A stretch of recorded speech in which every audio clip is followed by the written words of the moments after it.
야훼께서는 자비로우시며 은혜로우시며 화내는 것을 천천히 하시며 불쌍히 여기심이 풍부하시도다.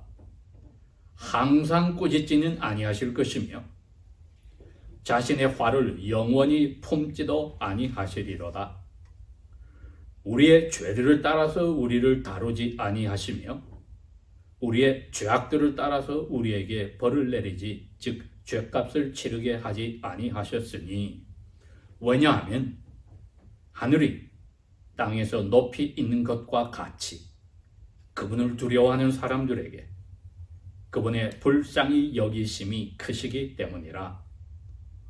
동이 서에서 먼 것 같이 그분께서는 우리 죄과들을 우리로부터 멀리 옮기셨으며 아버지가 자신의 자녀들을 불쌍히 여김같이 야훼께서도 자신을 두려워하는 사람들을 불쌍히 여기시나니 왜냐하면 그분께서는 우리의 체질을 아시니 즉 우리가 먼지라는 것을 기억하시기 때문이라. 아멘.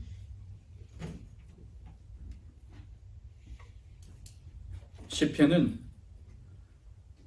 다윗 왕이 제일 많이 썼고 그 외에도 여러 구약의 선지자들과 또 이름 모르는 선지자들과 심지어 솔로몬까지 포함하여 성령의 감동으로 그분들이 쓴 시를 엄선하여 골라서 150개를 하나에 묶어서 성경의 캐논, 정경으로 넣어두었습니다. 일반적인 그 여론이라고 할까요?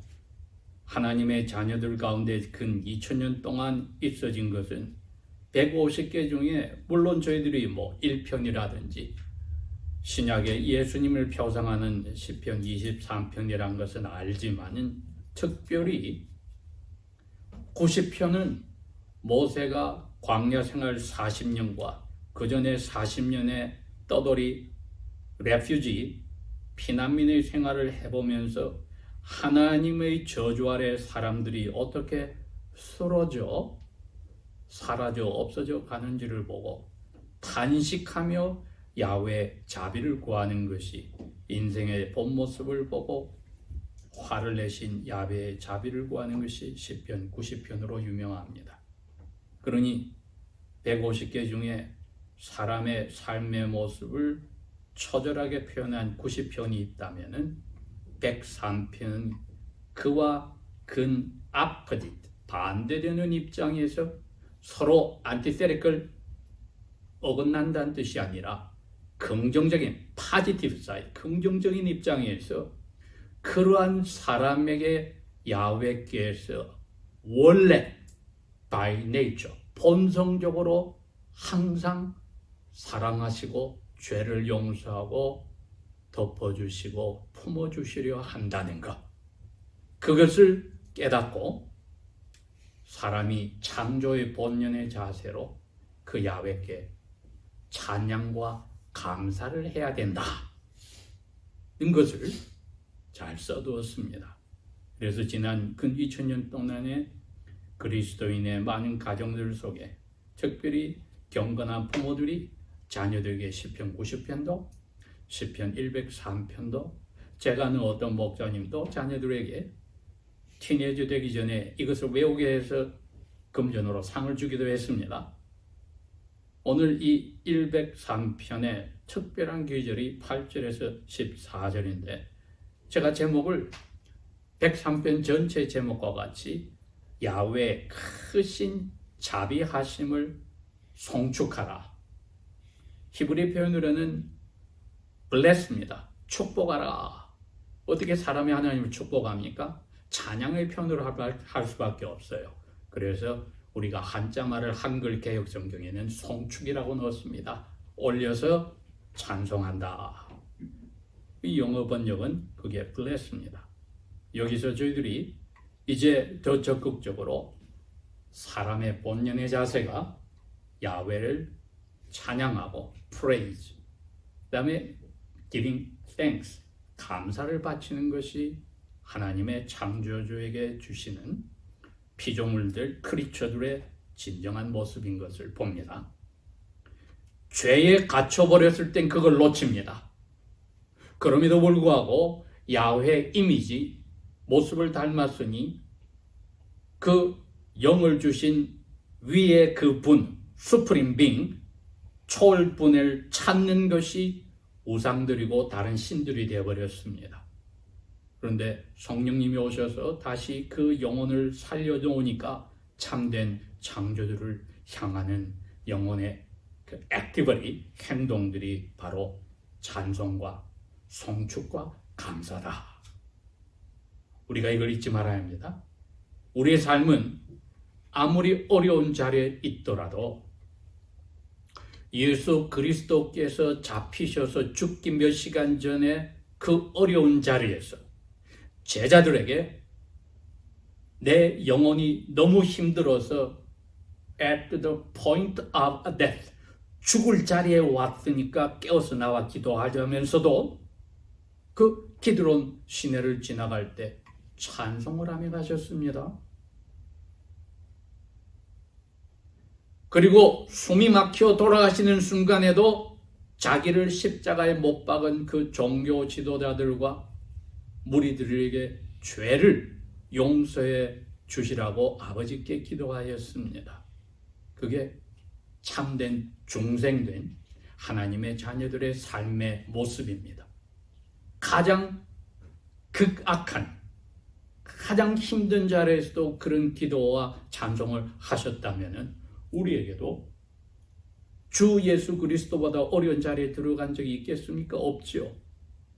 그러면 당연히 주님을 닮아서 주님의 제자로서 그분의 언행심사를 닮아가는 사람으로서 특권, privilege, 특권이요.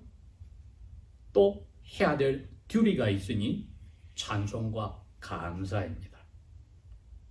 은혜스럽게도 성령 하나님은 오늘 이 시편 103편에서 나이가 많이 들어서 이제 자기 아들 솔로몬에게 throne, 왕권을 넘겨주고 얼마 있다 세상을 떠날 쯤에 된 다윗 왕을 통해서 이 시편을 고백하게 하셨습니다. 그 내용들을 보면 역시 젊었을 때 그 청춘을 자기가 생각하고 이 나이 들어서도 야훼를 생각하니 찬송과 감사 외에는 할 게 없다는 것을 고백한 것이 시편 103편 전체인데, 오늘 저희들이 읽었던 8절에서 13절은 야훼 자신에 대해서 우리가 더욱더 정확하게 알아나가는 것, 특별히 그 nature, attributes of God, 야훼 하나님의 속성에 대해서, 하나님 본성 자체가 무엇인지를 알아가는 것은 야훼가 계시, 리비어 해주셨기 때문에 우리가 그대로 믿어버리면은 찬송과 감사를 안 할 수 없다는 것을 오늘 써놓았습니다. 8절을 봅시다. 야훼께서는 자비로우시다, 은혜로우시다. 우리가 옛날에 이걸 공부를 한 적이 있습니다. 자비로우시다는 것은 불쌍히 여기는 죄인들의 죄 때문에 고통당하여 불쌍히 여기는 마음, 그를 향한 야훼의 마음. 그 다음에 야훼 법정에서 죄가 없다고 땅 때려줘야 되는 일을 자기 아들을 죽여서 죄값을 치르게 하고서 법적으로 해주시는 그 사랑이 은혜입니다.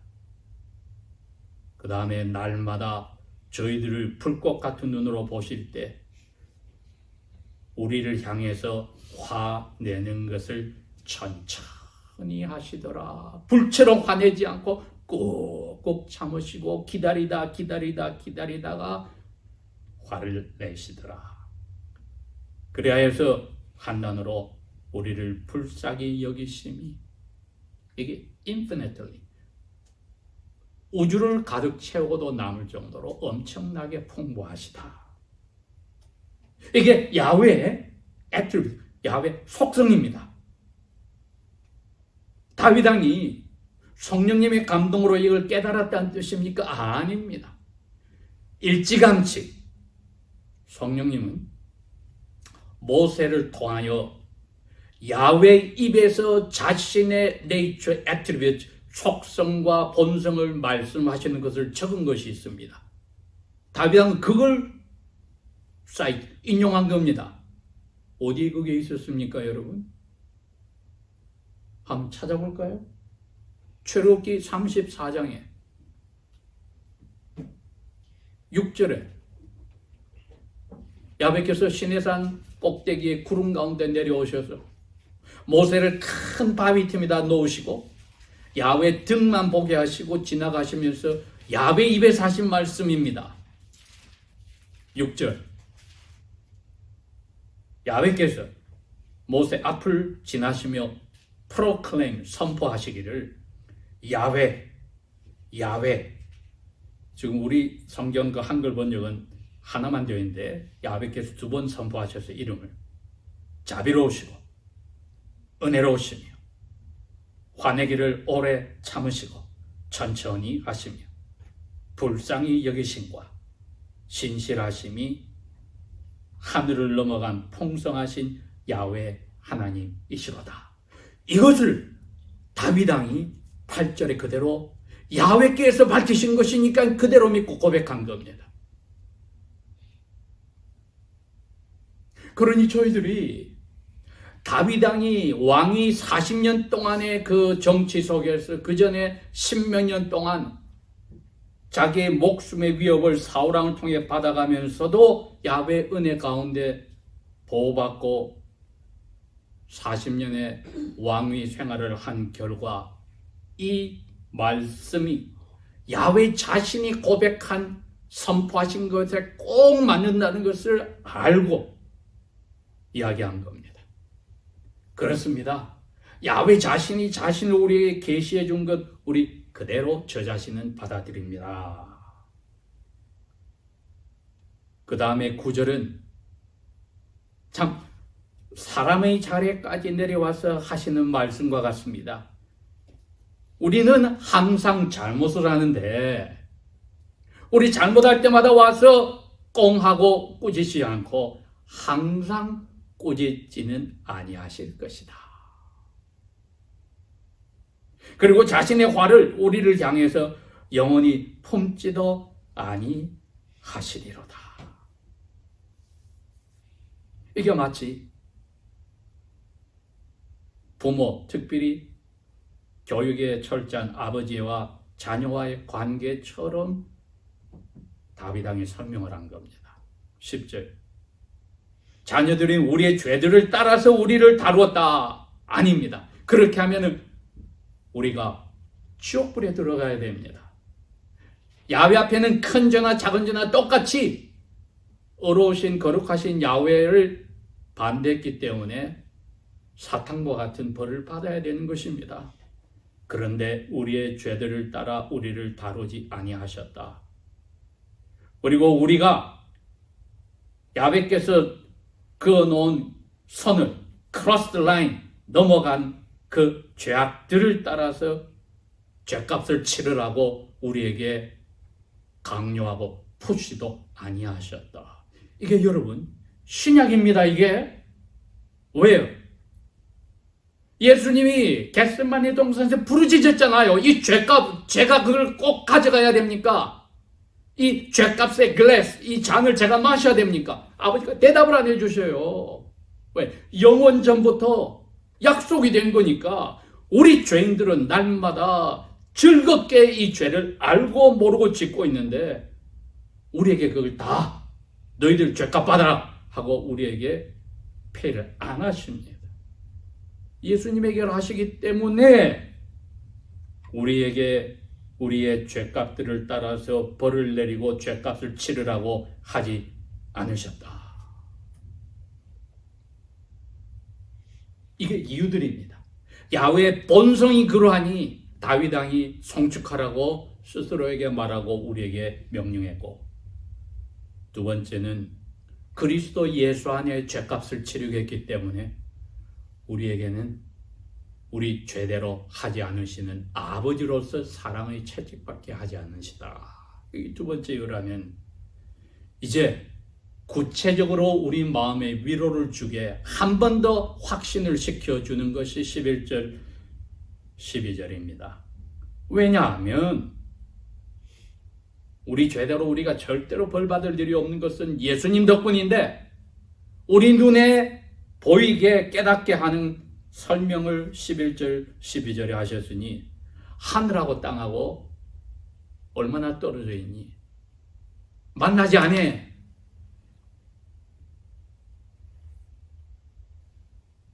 지난주 동안에 조장교도 그러고 저도 그러고 비행기를 타서 저 자신은 개인적으로 그런 기분이 듭니다. 38,000원, 42,000 위쪽으로 올라가면 그냥 야훼께서 어째 기도하면 기도를 더 잘 들으실 것 같다. 돌아올 때 제 옆에 앉았던 그 한 50대 아주머니인데 그분이 헐리우드에서 음악을 전공하신 분이에요. 그래서 헐리우드에 대해서 이야기를 하셨는데 그분한테 이야기하니까 웃었지만 그 말이 그럴듯하다 그래. 어떻게 하늘 좀 가까이 있는 것 같다. 그래도 땅하고는 영원히 만나지 않아요. 그런데 여러분, 그 다음 말이 뭡니까? 그분을 두려워하는 사람들에게. 모든 세상 사람들이 죄를 무조건 용서해주고 죄값 치르지 않게 한 게 아니라는 겁니다. 이걸 너무 가볍게 생각해서 안 된다는 겁니다. 인간의 아버지가 허허 잘해주면은 함부로 하는 자녀들이 용서를 받는 게 아니란 겁니다. 그분을 두려워하는 사람들에게 야훼께서 불쌍히 여기신다. 죄 때문에 끙끙 앓고 고생하는 건데 마음이 막 나가. 너희들 불쌍히 여겼어. 그게 우주보다 크시기 때문이다. 12절 다시 한번 거기다가 딱 못을 박아주십니다.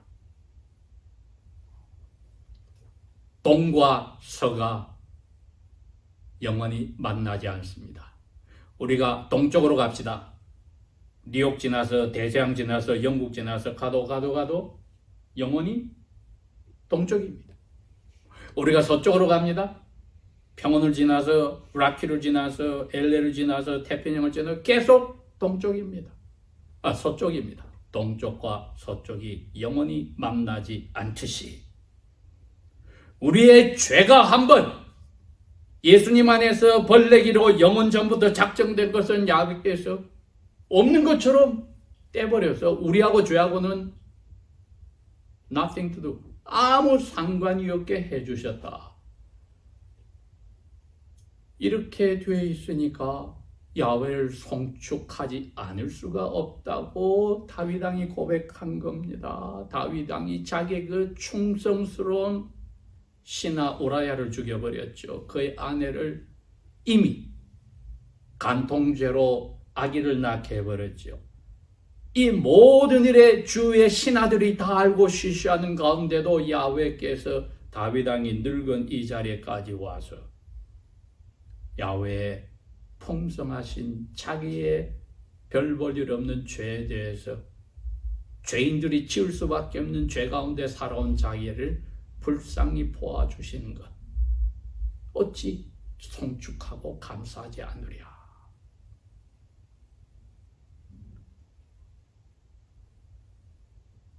(13절에) 다시금 그럽니다. 그러나 어떤 사람만이 그러한 불쌍히 여김과 자비로움과 은혜로우심을 받느냐? 야훼께서도 자신을 두려워하는 사람들을 불쌍히 여기시느니라. 그러니 저희들이 야훼의 그 불쌍히 여기심을 받는 자리에 있다고 생각한다면 우리의 날마다의 기도가 잠들기 전에 하루를 정리하고 우리의 사랑하는 가족들을 생각하고 아버지 앞에 모든 것을 깨끗하게 청산하는 겸손의 자리가 없다면은 우리가 너무나 쉽게 야훼 하나님을 인간의 아버지처럼 가볍게 생각하는 죄도 지을 수 있다는 것입니다. 그러니 우리를 향하신 용서하시고 인자하시고 자비로우심이, 은혜로우심이 오염되지 않고 벌벌전 오염되지 않고 그대로 야훼께 우리가 올려드리기 위해서는 두려워하는 것이 꼭 필요합니다. 여러분, 거기다가 성령 하나님은 다윗 왕에게 이 말을 더 쓰게 함으로써 우리 자신이 nothing, 아무것도 아님을 항상 고백하게 하여 겸손하게 만듭니다. 이게 마지막 이유입니다. 우리는 아무것도 아니었는데 우주보다도 더 precious, 중요하다고 우리를 아들, 딸처럼 천사보다 위에 올려서 은혜롭게, 자비롭게, 불쌍히 여겨 품어주시는 것. 어찌 찬송과 감사를 하지 않으랴. 14절. 왜냐하면 그분께서는 우리의 체질을 아시나니. 우리 플래시 이게 죽는 순간에 썩어버리는데 우리의 진짜 머티리얼은 먼지다. 클레이, 소일, 흙덩어리도 아니다. 흙덩어리는 이 모든 식물과 나무에게 영양을 줘서 자라게 하는 그러한 value, 가치가 있는데 먼지는 쓸모가 없어요, 여러분. 야훼께서 분명히 창세기에 그랬잖아요. 표면 위에, 클레이 위에 먼지로 사람을 만들었다. 이름을 아담이라 붙여주었습니다. 그걸 다시 한번 기억한 겁니다. 먼지다. 이게 은혜입니다.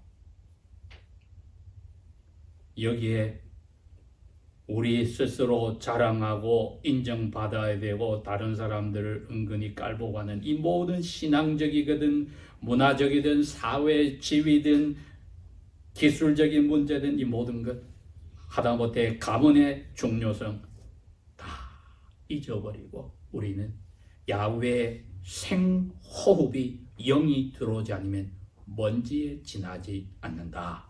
것을 기억합시다. 이게 날마다 성령께서 우리를 겸손하게 해주는 아름다운 도구 말씀입니다. 우리 스스로를 우리가 알 방법이 없습니다. 너 자신을 알라고 예수님 태어나기 전에 500년 전에 소크라테스가 아무리 똑똑하게 이야기한 것 같아도 그건 어리석은 겁니다. 예레미야 입을 통해서 야훼께서 17장 9절에 분명히 이야기했습니다. 사람의 마음이 너무 썩고 더러워서 그 속을 아무도 모른다. 너 자신을 알 생각은 꿈에도 하지 말아라. 그건 교만이다.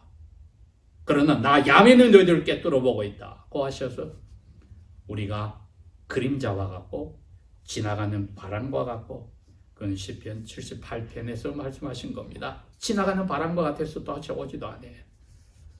먼지와 같은 것을 우리가 고백한 것이야말로 야훼를 송축하고 감사하는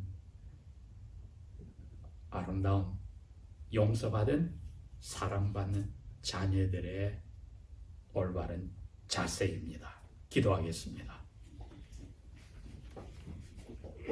오 아버지 하나님, 성령께서 계속하여 우리의 영혼 속에 끝없이 자비롭고 은혜로우신 우리를 무조건 불쌍히 모시는 예수님에게 죗값을 치르게 한 아버지를 찬송코 감사케 하시며 예수 덕분만으로 삶을 고백하고 살도록 주님 얼굴 만날 때까지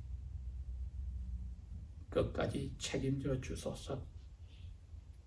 예수 그리스도 이름으로 감사 기도합니다. 아멘.